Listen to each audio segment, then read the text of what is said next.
A very good morning to each one of you. I consider it as a joy for me to share the Word of God to all of you. We thank you so much for the worship team. It was such a blessing. Let me ask you, we sang, we are desperate for you. Are we desperate? What do you think? Are we really desperate for Jesus? And are we lost without him? Okay? So that kind of intimacy is what Jesus expects from his children, of his people. I was introduced, I'm Mary, I work in ENT. I stay in Bagayam. As she was telling, Manish was telling, there is a swing. If somebody wants to have a, what do you call it? Want to swing, they can always come. Pardon? Not vestibular stimulation, it's nice only. So feel free to come and use it, people who are staying in Bagayam campus. Please pray for me also because I'm having a bad cold and also some throat irritation. So I'm hoping that God will give me the strength to share the word. We should also pray for Brother Charles and the family who was there in Japan and on a mission trip. So today as we are here, let us ask God to speak intimately to us. I ask all of you to focus on Jesus. Leave all the things that are bothering you, be it an assignment, be it something, a deadline, or somebody really troubling you, thinking about, taking away the joy. Just leave all the things that are bothering you. Just leave it. And listen. Sit at his feet and listen. He's waiting to get your attention. And he wants to have that intimate relationship with you. So I thought I'll start with a small testimony about myself. I was born in a traditional Christian family in Kerala. But I thank God because my parents were part of a fellowship where they really taught the word, where they focused on having a relationship with Christ. So they had a born-again experience, though they were part of a traditional Christian church. So I was born and brought up in that, and from a very young age, I was introduced to the Word of God. And I used to listen very intentionally, when you hear that, because there is nothing else to do. Maybe around the age of 8, when I was in primary school, I decided to give my life to Jesus. Nobody told me. I felt that is a good thing to do, Just imagine as a small child.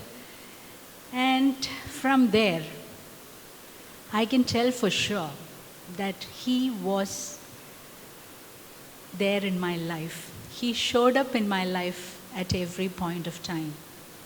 And that was a relationship, a journey of relationship. For me, he was like a father many times. Whenever you have a need, as a small child, some toy, some dress, good marks, these are the things, 8, 9, 10. You ask for it, and he was there helping me. Or like a friend, there are times when you go through challenges, difficulties, small things, very silly if you think about it now. And he was there to listen, to share. So that was a journey. And looking back at this time, I can say that he was there in my studies, the friends that came in my life, the relationships that happened, the marriage. So looking back, I can say that he has been faithful.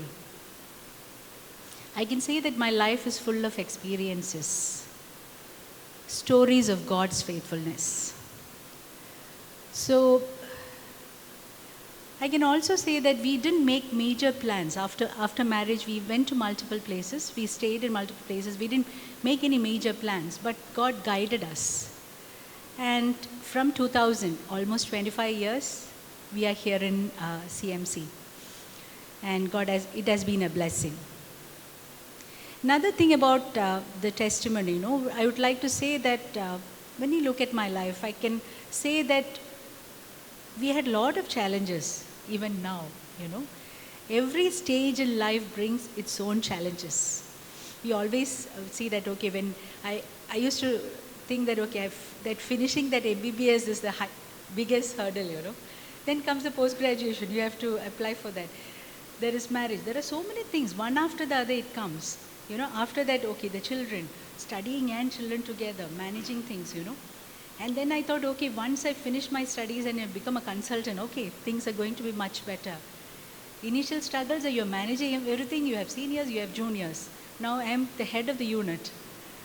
Things are not easy, okay? There are a whole lot of responsibilities and expectations and challenges at every stage of life. All of you at different points, I know that we always think that, okay, after this it will be okay. But I just want to say that it's a journey. It's a journey where we are able to experience God. That is more important in life. So one more thing is, we have faced with so many challenges. One thing what we have seen is God provides a Rhema word, a word for a season. There are seasons in life where God provides a word, and that will help us to go through it. Okay? So I'll share my experience how we came to CMC. I think in 1999, we got a word like Genesis 12, 1-3, which talks about where God is asking Abraham to leave his people and go to an unknown place, the place he's going to show. And he says that I will bless you and you shall be a blessing. That's a word which came to him very clearly. So this is a word which we both got, me and my husband, and we felt that, okay, God is calling us to CMC. And that was not there in our agenda at all. But this happened. We came here maybe 1.5 years later.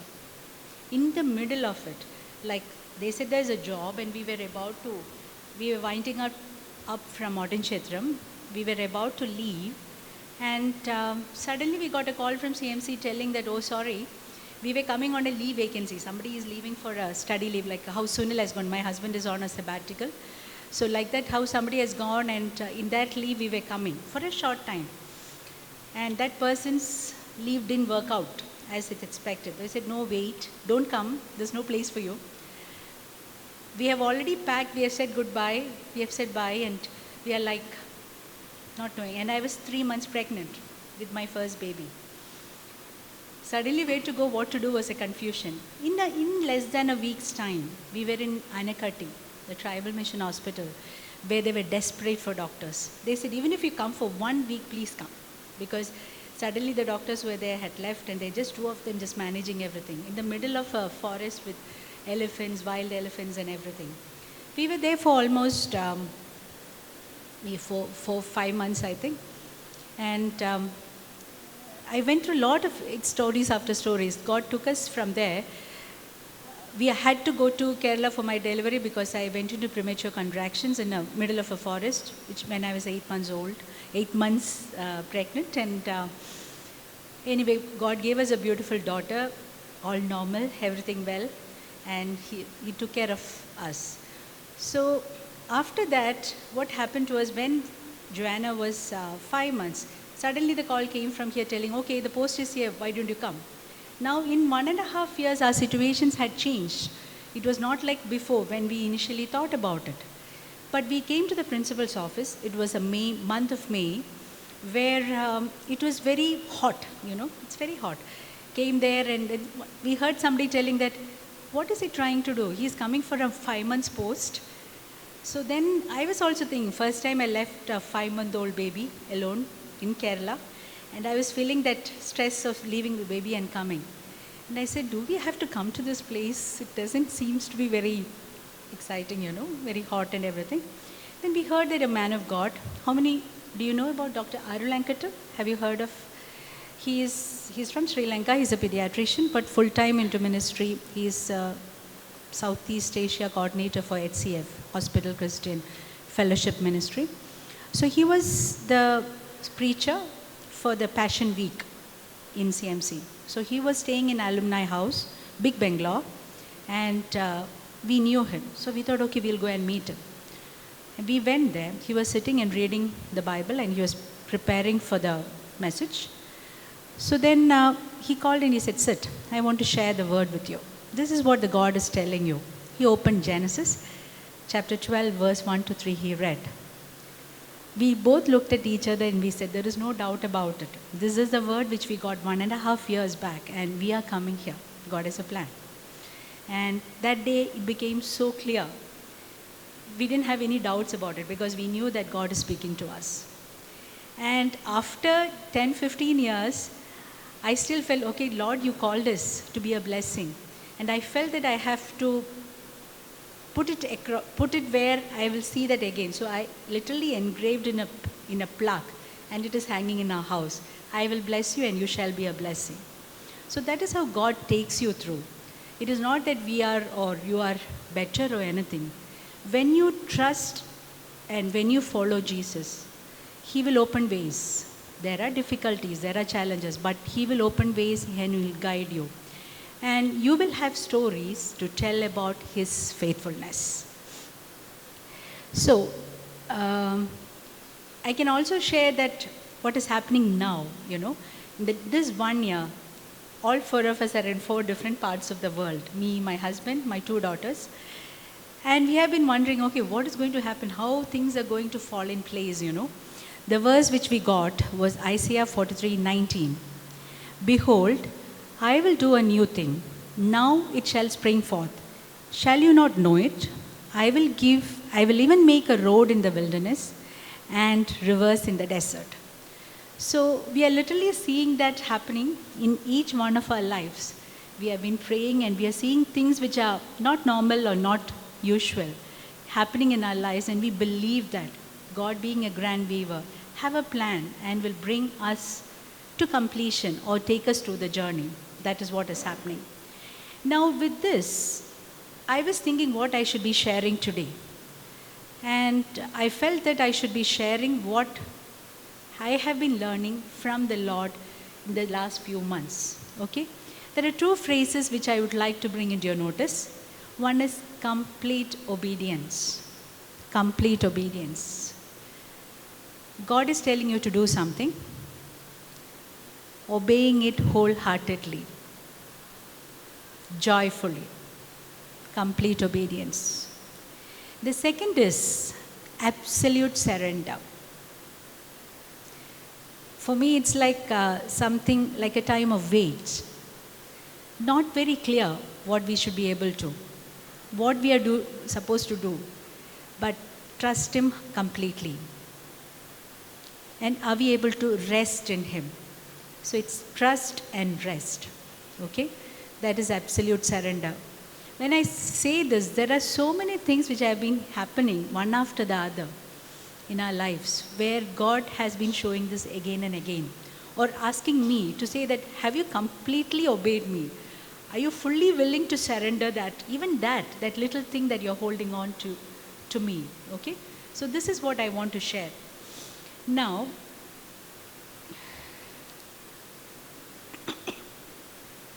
I thought I'll share some few examples from the Bible about, we are going to talk about complete obedience and absolute surrender. We'll start with the partial obedience. Last week also we were discussing something similar. Can I ask somebody to help me in reading the Bible? Okay, can we go to 1 Samuel, chapter 15? We'll start from verse 10 to 34.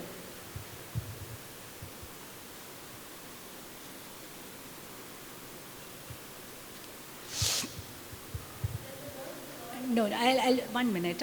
So I'll just give you the background. This is again the story of the soul and Samuel the prophet. So what has happened is Samuel had given the instructions to Saul the king to go and completely destroy the Amalekites. And he has gone. He has gone, and he's coming back, and he feels that he has got the victory. He's very happy with what he has done, and he's happily coming back. So we will go word by word, okay? Can you read verse 10? Verse 10, chapter 15, verse 10.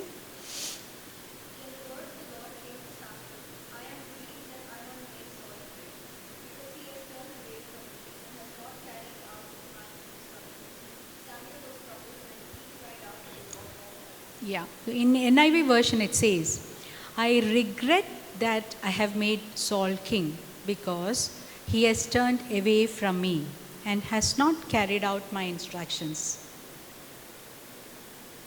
He says, the Lord says that I regret because he's the first king, made him the king. He has turned away from me and he hasn't carried out my instructions.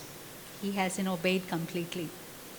Okay, and you see that the Samuel is very angry, and the whole night he was crying. So he's very upset inside him. Okay, now verse 13.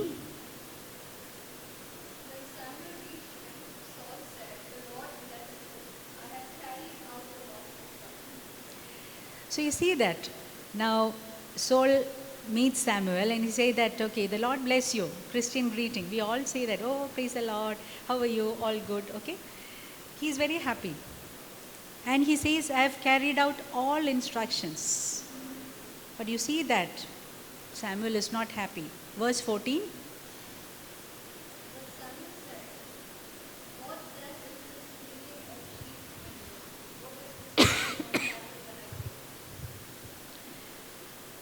So he's asking, I can hear some noise here. What is happening? Verse 15 is Saul's explanation. Please read that.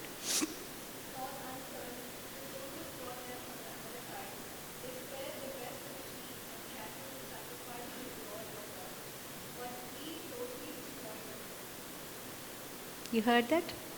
Doesn't it sound okay? It did sound okay to me. They went out, they had a battle, they destroyed whatever God has stolen, and they found something very nice cattle, good ones. So, okay, we can sacrifice it for the Lord. We'll keep it. Looks like a good plan, Doesn't it okay? Looks okay? It does look okay, if in a natural way. We don't have to be holy, but it's true. For me, I felt okay, doesn't it? But that is not what God was happy with. In verse 16, he says, Samuel sternly turns to Saul and say, enough. Can you read 16?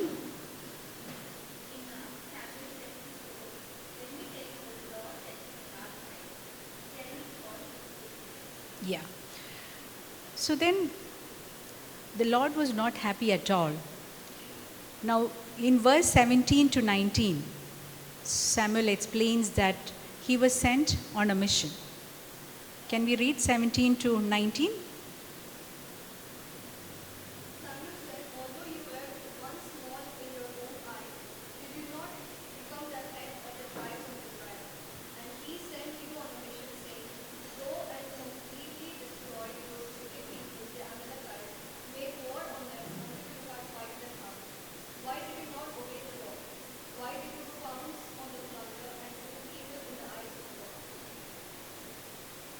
And you say that in 2021, you say, Saul still not convinced of his mistake, was not convinced of the mistake. So Samuel says that God sent you on a mission. And then in verse 20, when you continue to read, Saul is trying to justify.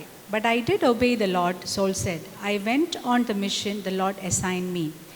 I completely destroyed whatever God has asked. The soldiers took sheep and cattle from the plunder, the best of what was devoted to God, in order to sacrifice them to the Lord your God in Gilgal. So again, he is trying to argue with him. Then in verse 22, Samuel shares the truth. Can you read verse 22?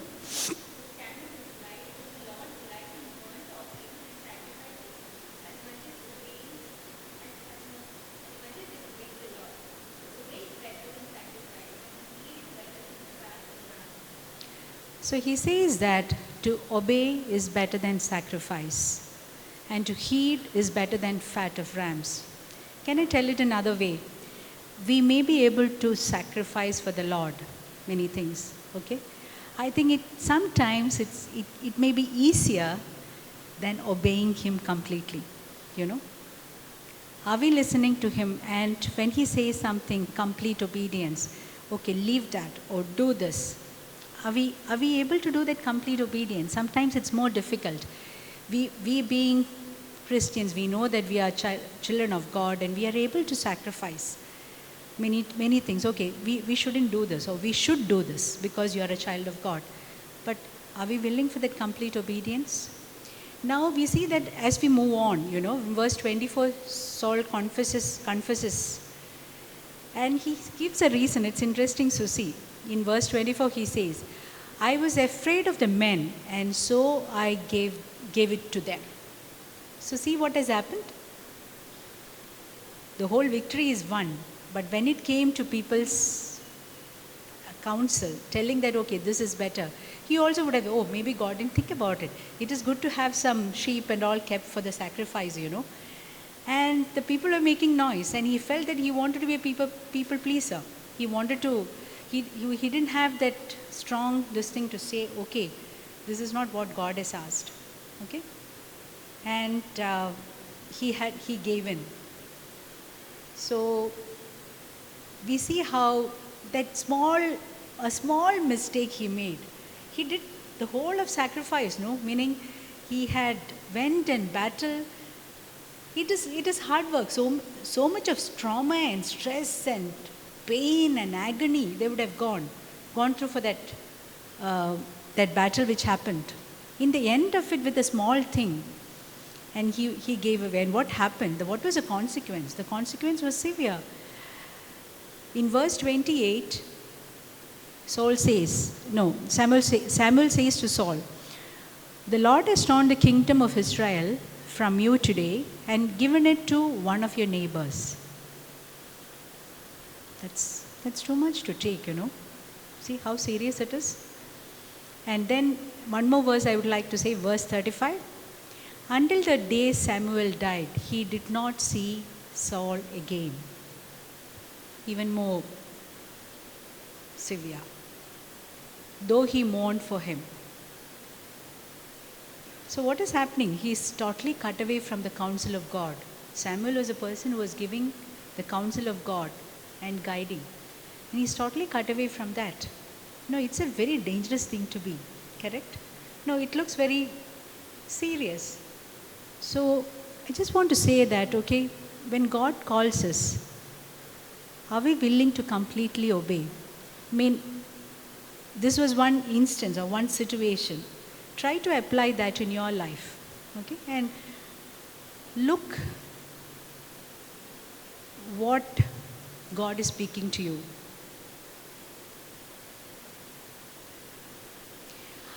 Are there things God clearly speaking to you which you are hesitating to obey?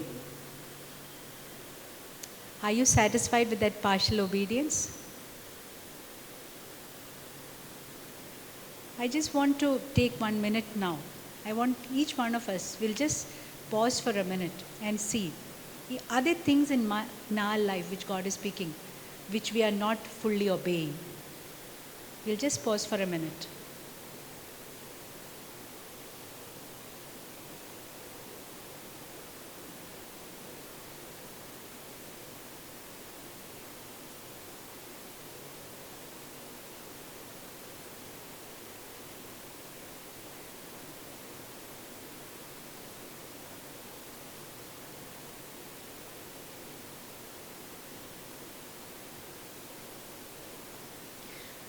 I also pray that God will continue to speak to you every day.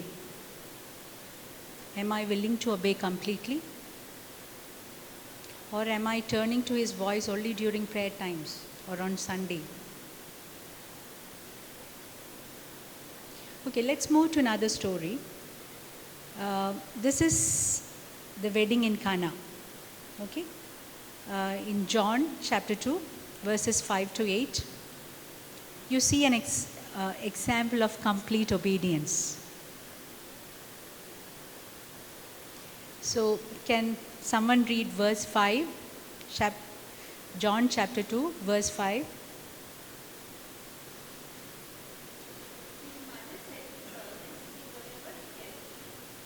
Yeah, everybody knows the story.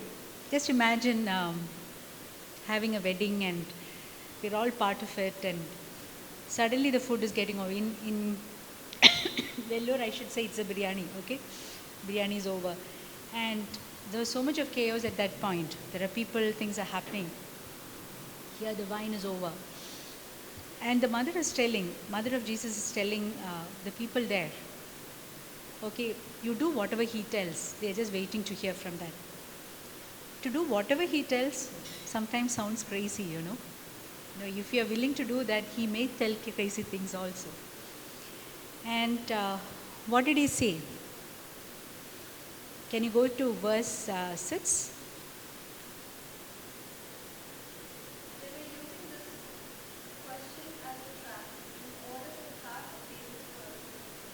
Is it? No, is it John chapter 2, verse 6?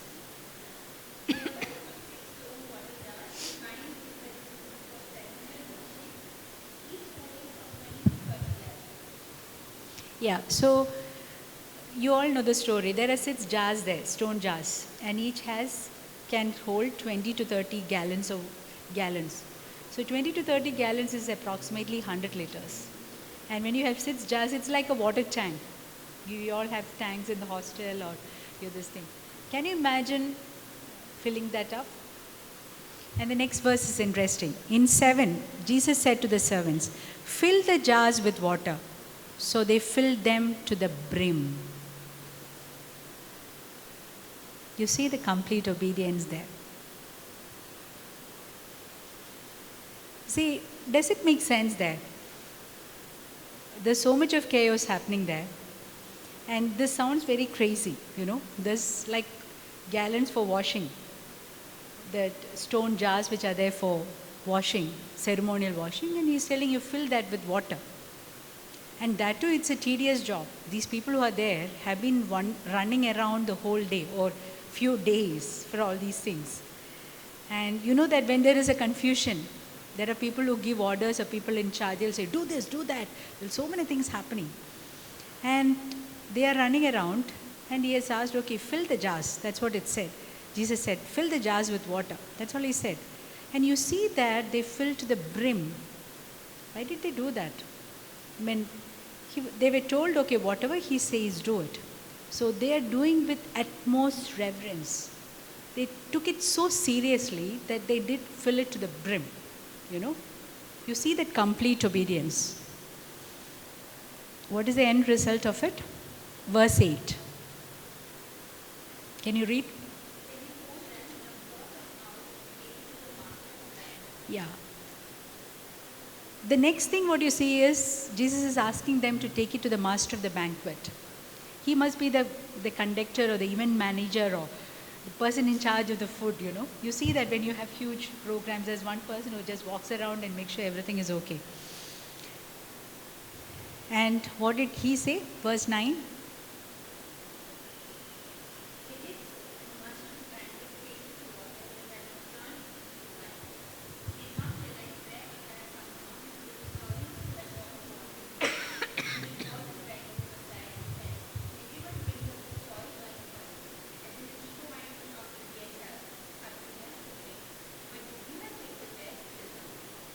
Yeah.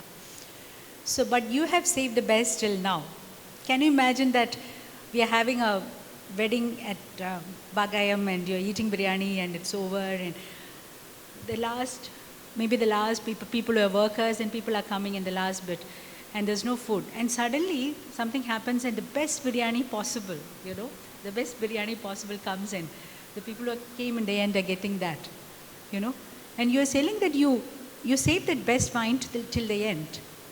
So when there is complete obedience, you see that things suddenly changes. Miracles do happen, God is able to do miracles. So that can happen in our lives also, in our lives also. When we are willing to completely obey Him and trust Him. He is a God who cares for us. He is a God who is concerned about our lives. Okay? So miracles do happen. So I just want to move on.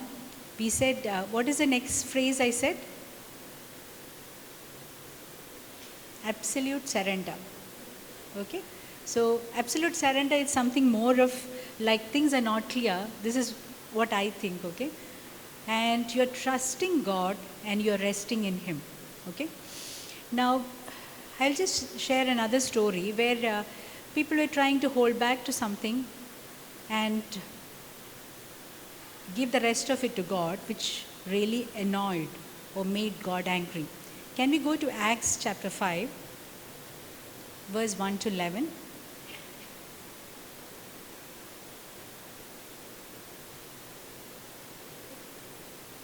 Acts chapter 5. Sorry, I'm making you read, but I thought it would be nice to read from the word.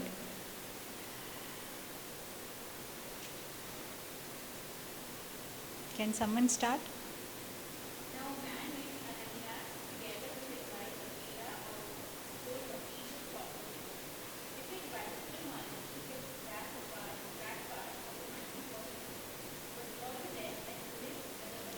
So here we see that again it's a time when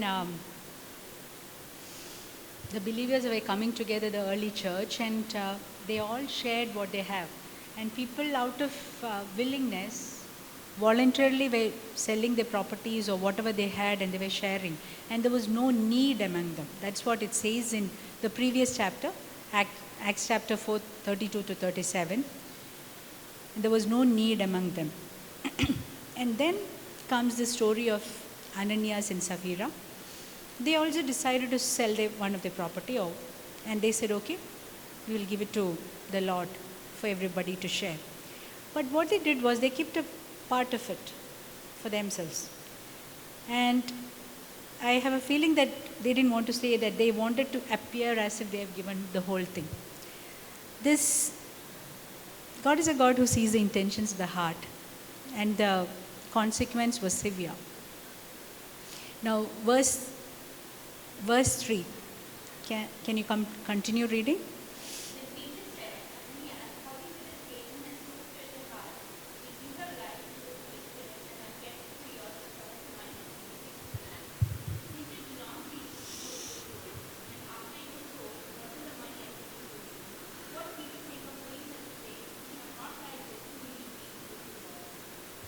Yeah, so lying or trying to hide or partial truth, God takes it very seriously. He was not happy. And what happens? The consequence, verse 5.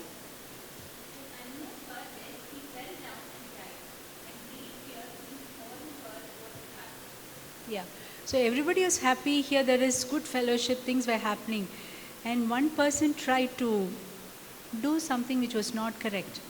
And God took it seriously. The consequence was he died. Then you see that the same thing repeats with his wife also. Verse 7 to 10.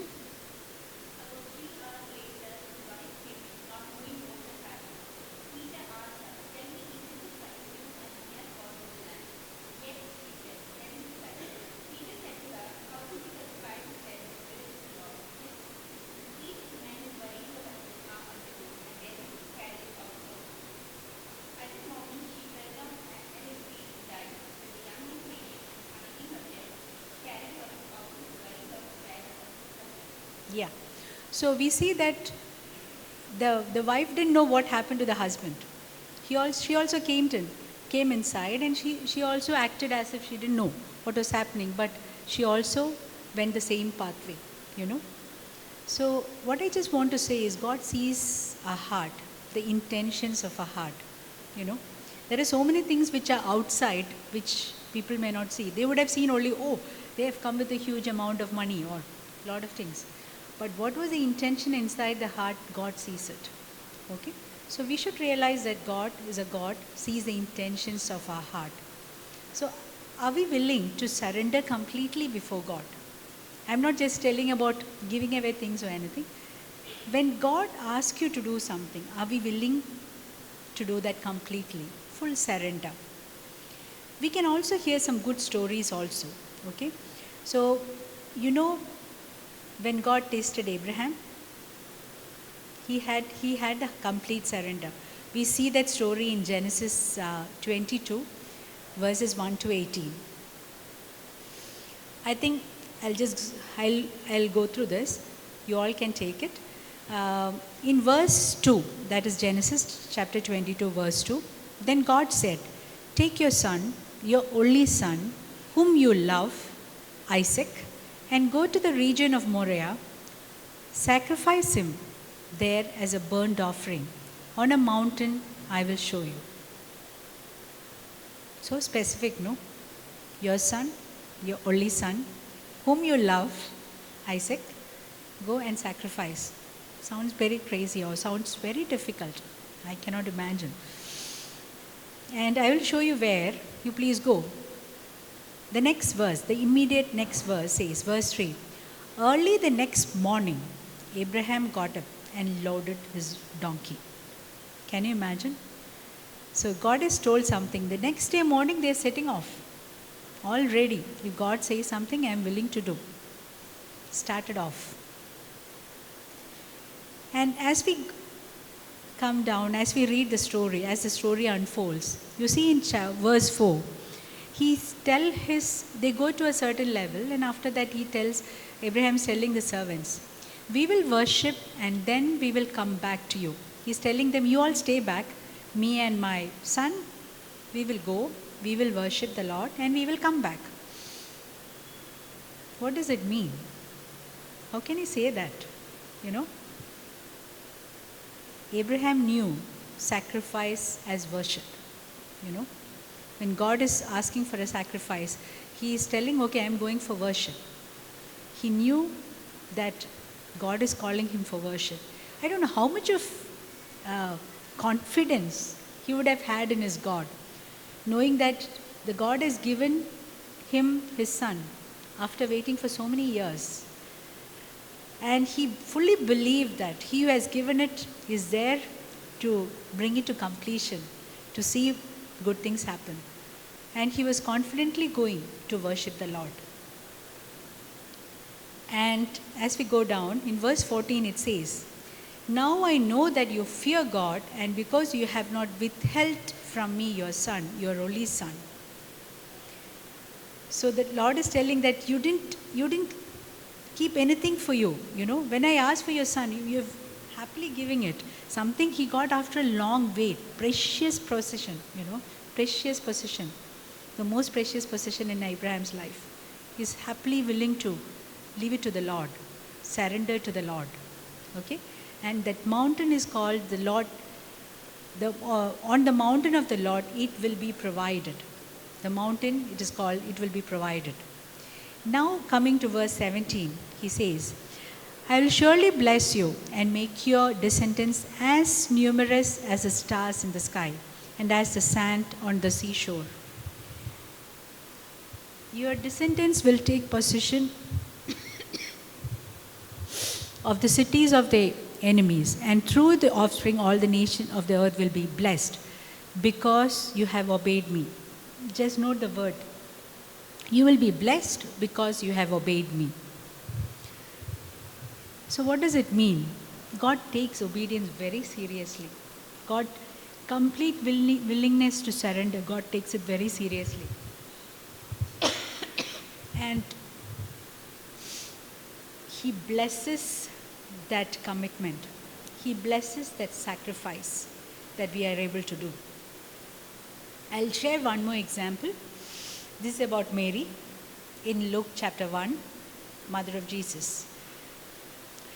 If we can go to Luke chapter 1, verse 28, we read about it. The angel Gabriel is telling Mary, the angel went to her and said, greetings, you are highly favored. The Lord is with you. Okay, somebody who is engaged in having dreams about getting married and as a young teenage girl. Somebody is telling you are highly favored and the Lord is with you. Verse 29, the next verse says, Mary was greatly troubled at his word and wondered what kind of greeting this might be. Natural, no? Anybody who say that you're highly favored or something, you say, what is this? You know? It's a natural, so she was a normal, natural girl, I should say. But the angel said to her, do not be afraid, Mary. You have found favor with God. Angel Gabriel clarifies her doubt. For no word from God will ever fail. So what happens? He explains what it is. It would have been too much for her to take, you know, what she said. You're going to be the mother of Emmanuel, God. You are not yet married. All those things together for somebody like at that age to take, it was too much. But somehow God gave that assurance or that surrender or that willingness to say that in verse 38, as we go down. I am the Lord's servant, Mary answered. May your word to me be fulfilled. Okay? What is that? It's complete surrender. Okay? It was not easy at all. He started off with, okay, what kind of greeting is this? You heard about it. She would have thought about it. But she felt that, okay, let your will happen in my life. I am the Lord's servant. I surrender. I choose to obey you. I completely give my life to you. What was the consequence? We had a Savior. So, just coming back, these are two words which has been really ringing in my life in the last few months.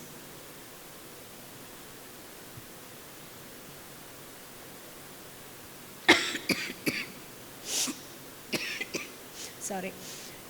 Complete obedience and absolute surrender. When I say obedience, I mean when God clearly tells you something, willing to do that to the full extent, joyfully, wholeheartedly. And absolute surrender, there are times you will have to wait. There are times when things are not clear. There are times when you have to trust God and to rest in Him. And we know that God is in control. So we do that. So as God's children, we do that. See, why do you have to take God so seriously? This is basically because for us to reach the full potential, what God has designed us for, we have to trust Him completely. We have to obey Him completely. I can say that it's exciting. The life like that is exciting. It's not normal. It's usually counterculture. But you experience the presence of God. There are many times we say we desire, me and my husband, we say that, okay, we desire, we just want to live in that supernatural, to experiences. Many times we fall, when trials come, when God asks you to do something, oh, is it what we have to do? Or we get upset. But when you decide, okay, when you take that risk and when we move forward, God answers prayers. I'll share a very small thing, okay, which happened 2 days back. I told you, all four of us, me, my husband and two children, are in 4 different parts of the world. And our daughter, who is in Europe, her card, the card which she uses all the transaction, expired. And we had sent some money, and there are some other things she has to use the card to use for. On Thursday morning or Friday morning, she calls Sunil and says, my husband, and says that, Appa, I'm not able to do anything because my card expired. I didn't realize. She went to the bank or whatever it is and she couldn't use it. So we were like, okay, what to do now? So then I realized, okay, one card has come to our house. I had nicely kept it in the almara. And now, anytime soon, she's not planning to come. So how will you make that card reach there, She needs that card to do many things. Then suddenly Sunil remembered, there is one student who is from Vellore area who is studying there. And she was supposed to come sometime this time here. So we found it out. You know what? They were supposed to fly 4 a.m. that day. For some reason, the flight got cancelled. And they are staying in a lodge or in a hotel in Chennai. And I contacted their mother. The mother is also with the child. So she said, we are stuck in Chennai because we came, and this is the first time this is happening. The airlines cancelled our flight, and we are booked after 24 hours. We are staying there.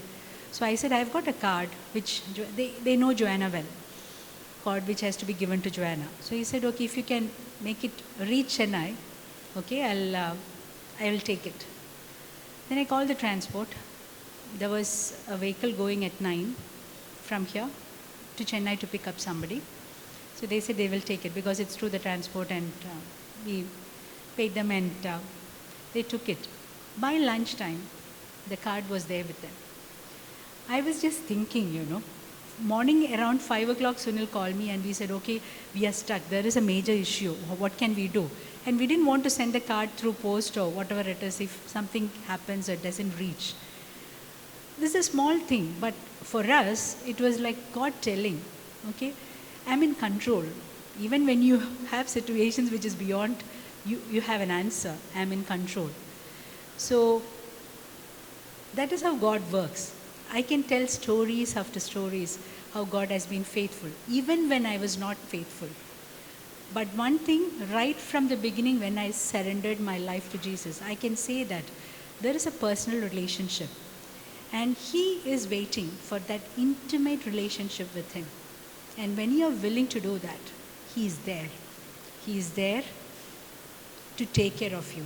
Everything, even your smallest struggles, your anxieties, your thought process which you can't share with anybody else. All those things He is willing to take care of. He is willing to listen, and He will answer. As Brother Charles says, it's not somehow reaching heaven, but fulfilling the plan, what God has called us in this life. Are we enjoying the journey? Are we having an exciting journey with Him?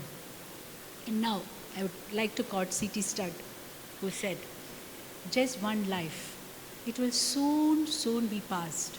That which is done for Christ will last.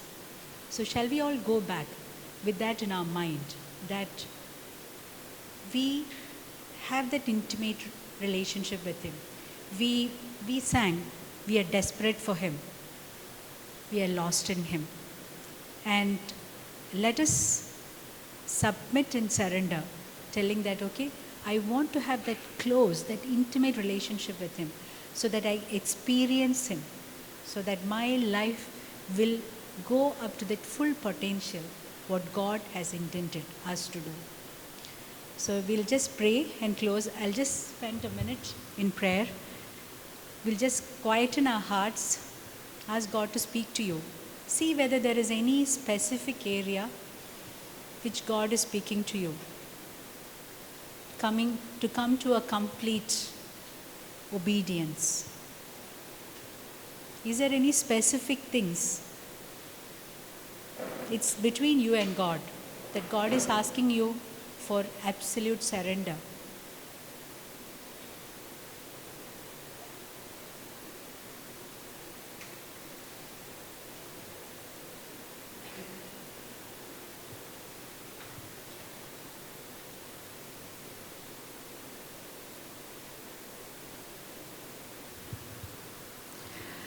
Lord, we come before you as your children, and